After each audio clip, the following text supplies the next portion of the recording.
nervous. Now also remember back to Bathurst, where Mark Scaife won it in the restart and he sent himself flying past Stephen Richards in the restart. Well, I can tell you that the team chatter has been to Greg Murphy and Marcus Ambrose. Remember to watch out for Scaife at the restart.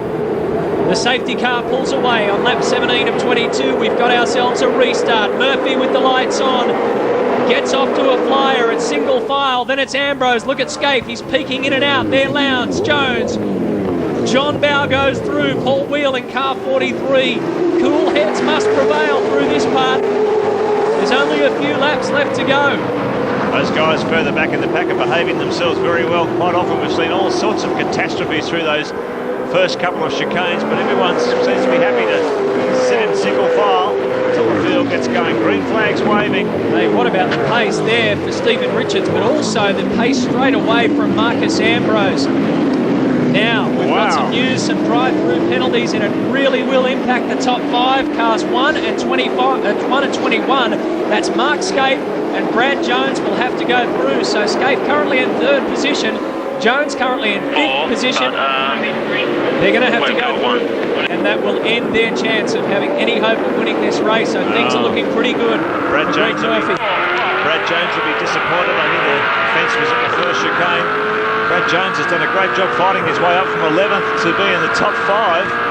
How well that's going to come undone. Mark Scaife, he's running in 3rd, and he will be on the rev limiter. There he is. There goes Lowndes and there's Jones. So those two guys are now out of the equation. Marcus Ambrose is really setting himself up for a last lap fling at the 51 Kmart car. Murphy has revenge on his mind after Bathurst and Queensland. Ran out of fuel in Queensland. Had a big incident, a 5-minute penalty, and here's Glenn Seaton getting all tossed up with Jason Richards at Conacher Corner. Richards goes down the escape road, and it looks like Seaton. I don't know what sort of damage he's got to his car. Here comes Scaife to serve his drive-through penalty. Oh, gets it all locked up. Brad Jones didn't go through. No. So Jones has decided to stay out there and serve his penalty later. There you go, Mark Scaife with a helmet full of boiling blood. 19 out of 22, and he's called in for a drive-through penalty for curb hopping.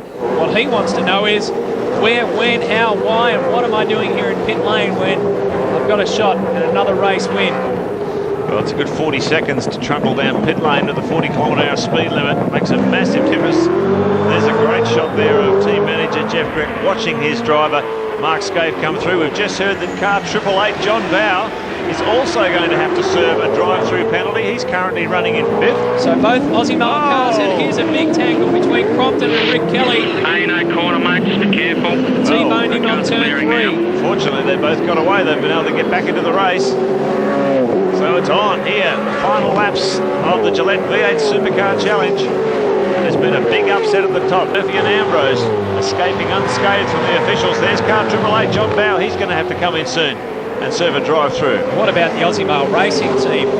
They had some drive-throughs at Queensland, which cost them both Jones and Bow together. Now this should give us an indication of what the officials have pinged the red car for. Look out for the car 3rd there in the list. They're talking about it here. Curb hopping doesn't look too tragic to me. Doesn't look too disastrous if they're talking about turn 1. And I don't know where they found it on that one, because he wasn't the only guy to do that.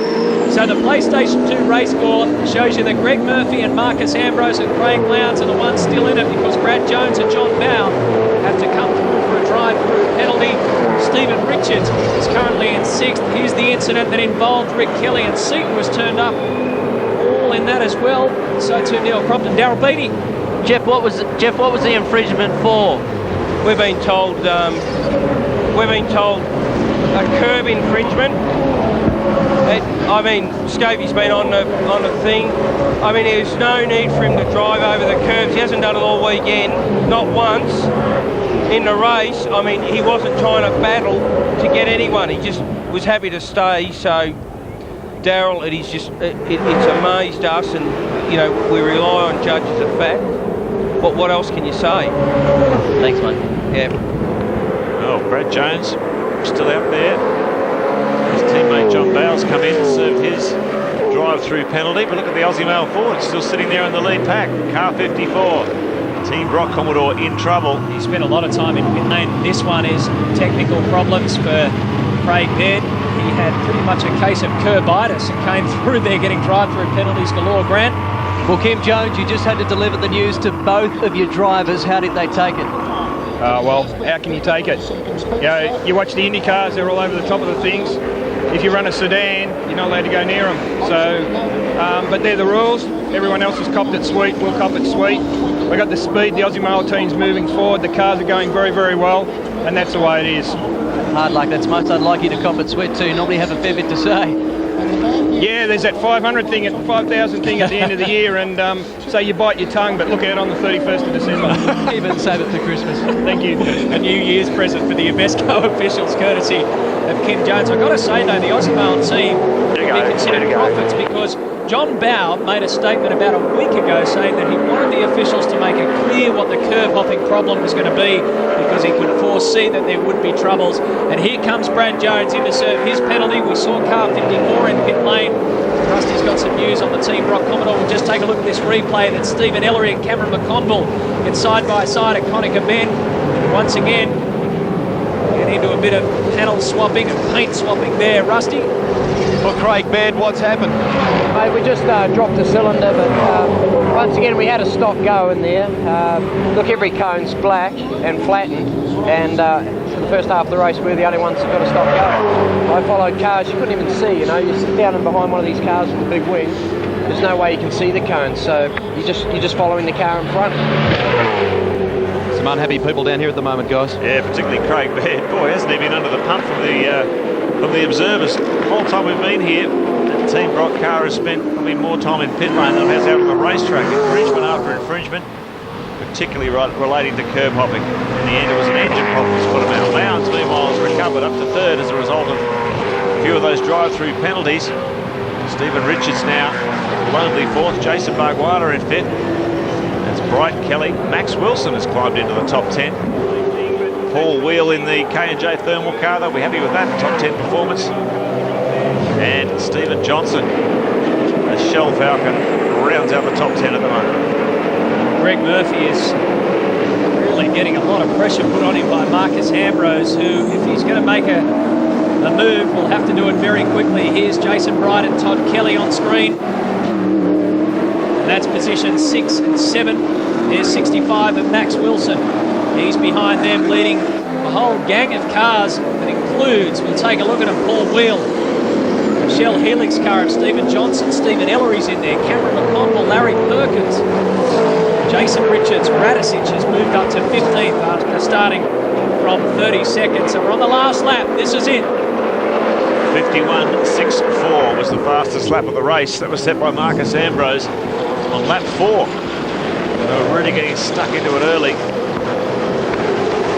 So he will probably walk away with the new lap record from this one. Keep in mind, starting positions for tomorrow's second race based on their finishing order from today's race. So at this stage, if you've got a good position, people tend to adopt a fairly conservative strategy to make sure they've got a great blast-off point for the second half of this contest. Well, everything's pretty much gone to plan for the first time in a long time for the Kmart crew, and especially Greg Murphy. Everything's gone his way here. He's had clean road in front of him pretty much from the word go. You expect the Kmart crew these days to be slick in their stops, and they were once again. They can take a lot of credit for this race win. The Pertec Ford has applied maximum pressure. Both driver, car and crew have been right on their game here at the streets of Surfers Paradise. Murphy, Ambrose and Lowndes, 1, 2 and 3. Stephen Richards has moved up to 4th position, and Jason Barguana has really been quietly mowing his way through the field. Remember that Scape copped a drive-through penalty. He's back in 26th position, and that'll put him at the back of the grid for tomorrow's race. Around Honda Hairpin for the last time, and takes aim at the Caltex Haviline Straight. Greg Murphy puts some bad luck behind him, and in the Gillette V8 Supercar Challenge, Murph gets 100 points and claims a race win. Second goes to Marcus Ambrose, and third Goes to Craig Lowndes. Coming across the line in fourth there is Stephen Richards. Then it's Bargwanna. Then Jason Bright, the best of the HRT Commodores.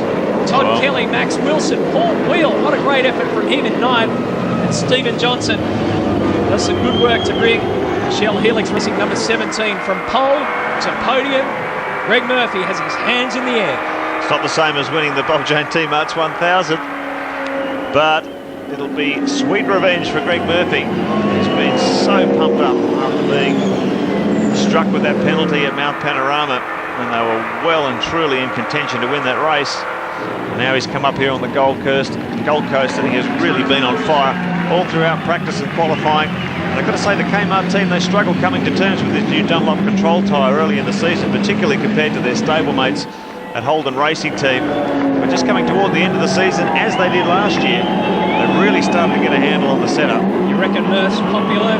You reckon the V8s are popular on the streets of the surface? Well, the reaction that he's getting will live with him for a long time, because this is a good victory. And Murph just thanked his team because that was critical.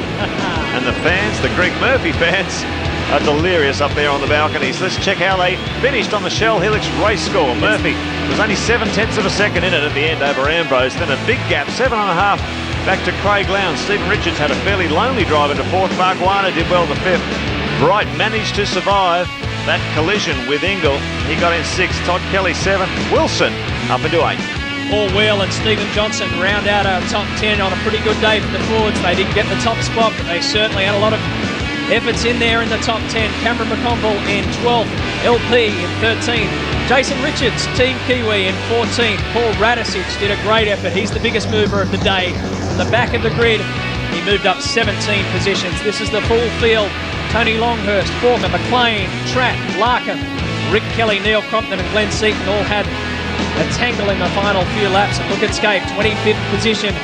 He dropped 21 and John Bow dropped 25 thanks to those drive-through penalties. Can you believe it? After the restart. Greg Murphy, though, the second victory he's had here on the Gold Coast Street Circuit, the second race victory that he's had all season. And the gloves are off for Mark Scaife, and you can probably imagine that when the gloves are off, he means I'm ready to start arguing with somebody after that drive-through penalty. Good crowd at Honda Corner. Hairpin, they see some action around there. And remember that the V8 Supercars will be back to do it all again tomorrow when the Honda Indy 300 revs up. And what a performance from Greg Murphy.